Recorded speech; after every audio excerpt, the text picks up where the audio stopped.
welcome back, you tube pedal nerds. This is the last video I'm filming in my series of Carl Martin pedals.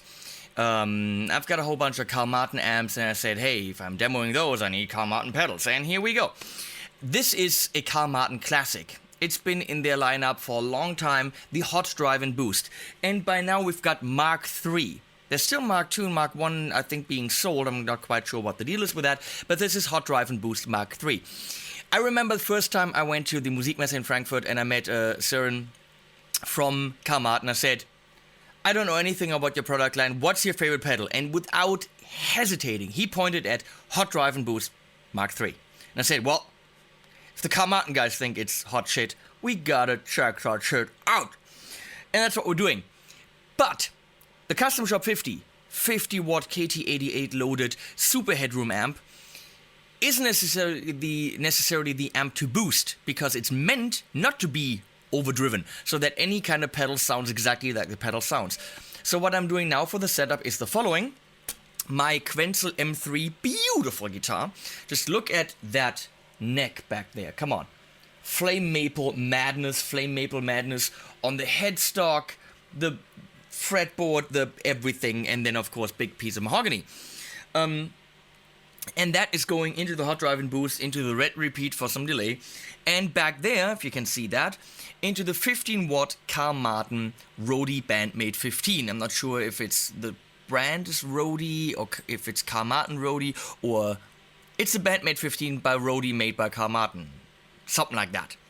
15 watt, very, very nice, vintage 30 loaded boutique amp with a Sennheiser E609 in front of it and a D-Flex, so I hear beautifully what's going on back there. So here's the clean sound. I actually have single coil here so that I could show you that. Let me demonstrate. This is humbucker in the front, and this is single coil. Something is vibrating there. I'm gonna go and take my Polytune clip and quickly, yeah, little bit off here or there.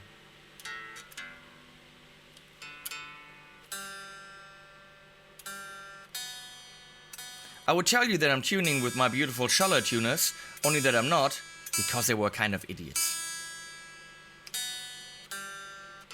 They didn't like to hear that some of their products were not perfect. They weren't open to constructive criticism. And then they became kind of snobby-ish. So we're not going to mention any Schaller products that might possibly be on some guitars that I have.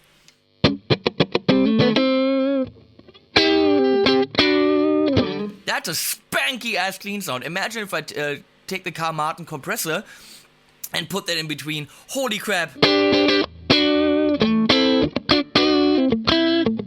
Actually, two of those amps and that guitar, that's my current live setup.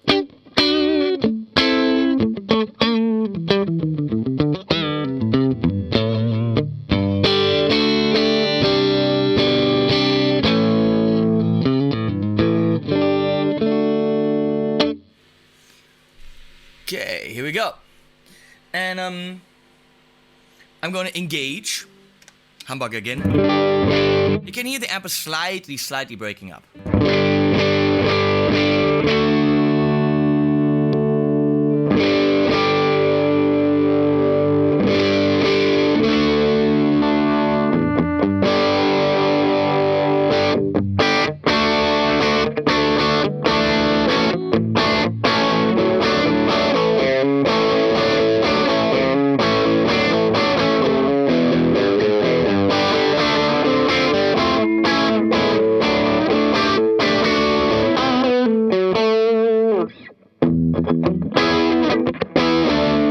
For a tiny bit of crunchy stuff. I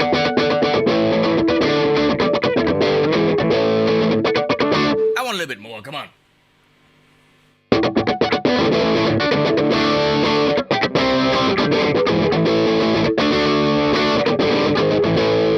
Even when it gets blah and bullyish, it still stays transparent.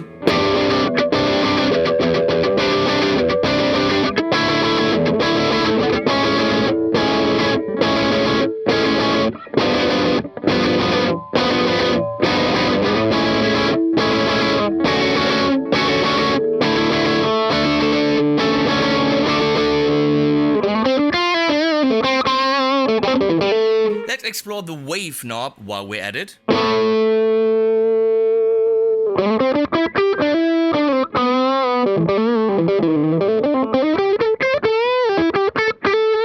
Sounds like a tone knob to me.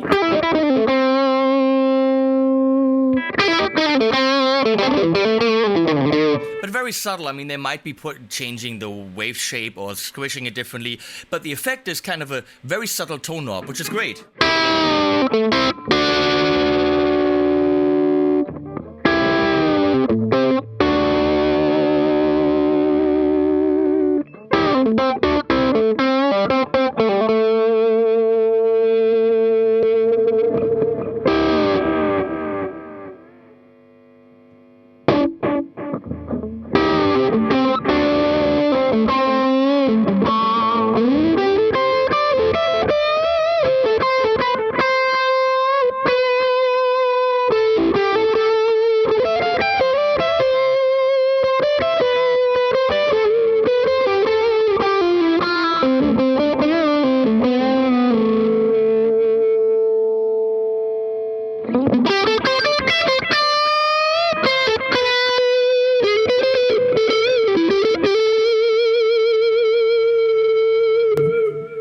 Single coil.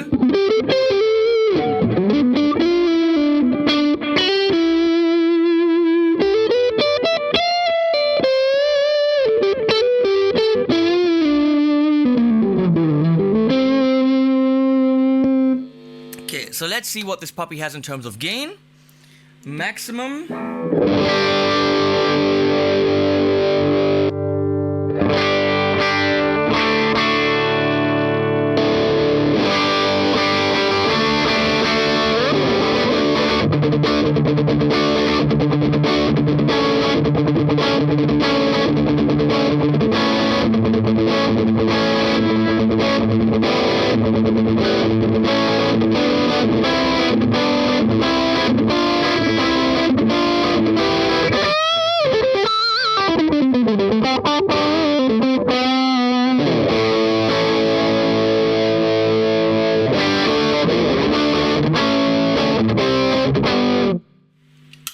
But here's the kicker, if you have an amp that you can actually push, because it wants that, not every amp likes that, you can use the boost independently. So let's see, boost in the middle, if I kick that in, what happens?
Shit. Wow, blood went into my head. This is fun. This is making a little 15-watt amp, little 15-watt itty-bitty kind of tiny thing, scream like the 100-watt modded, cranked up shit. Come the fuck on!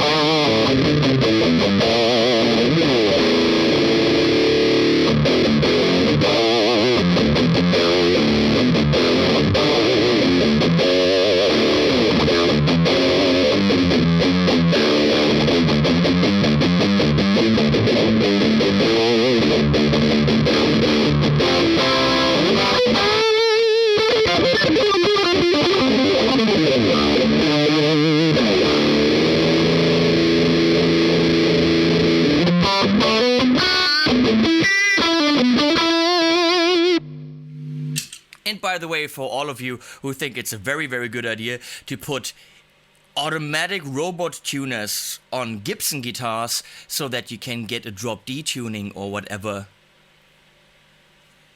Was that so hard right now? Use your freaking ears. Get used to what a drop D sounds like, you know?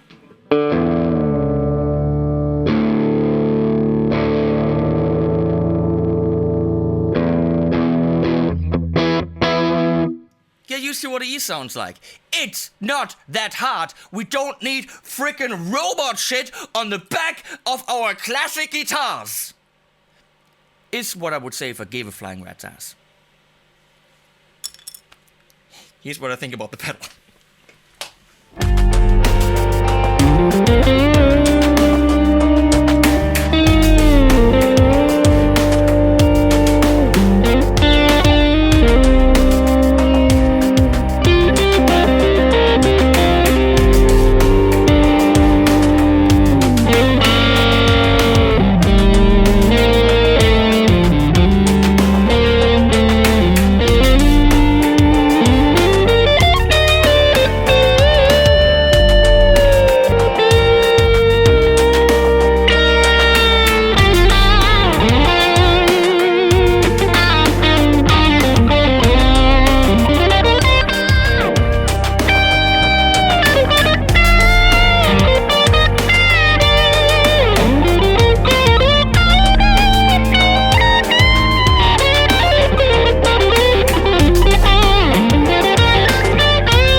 So, the hot Drive'n Boost Mk3, according to Søren, his favorite pedal, and I can't understand why it's been in the product line so long and has been developed further.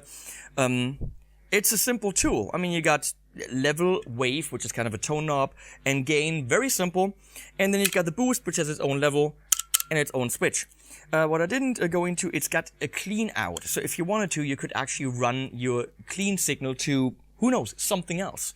Maybe a compressor, different drive, whatever, and then mix it together, maybe to a different amp. I don't quite know what the thinking behind that was, but maybe a lot of pro people wanted that feature. And that's what it is. It is a pro pedal. It's from the Pro series, which means it comes with its own power cord, which is a little bit limiting. I mean, that is, they do that to give it its perfect power that it needs. I think it's internally 12 or who knows how much volt. It would be nice to have this optional so I could take it off and actually use my little pluggy 9 volt thing. I have power supplies that can do anything. AC, DC, any kind of voltage. So it would be nice to incorporate that into your pedal board without this. But that's how they're doing it. And it's not a deal breaker. This thing, you saw it, can freaking from slight overdrive to crank up the gain and okay, it's screaming, you're rocking. And then, if you have a boostable amp, hit the boost, and it sounded like this.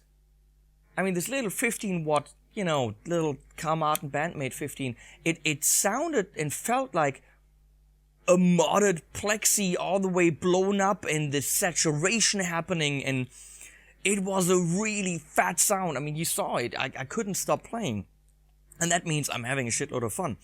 The design, all these pro pedals. I'm sorry, but black with white, and then this Martin purplish kind of triangle. They're not designed to be sexy. They are tools. They feel like tools because the design feels like it's a tool with a power cord, but they're great tools. So if you get over the fact that the design isn't ultimately inspiring, they are great tools that get you a professional sound and get you just to have fun playing them. So at the end of this video is an end card with a couple of links to other Martin videos that I've done. Hot Drive'n Boost, definitely one of the hottest pedals in my collection. See ya.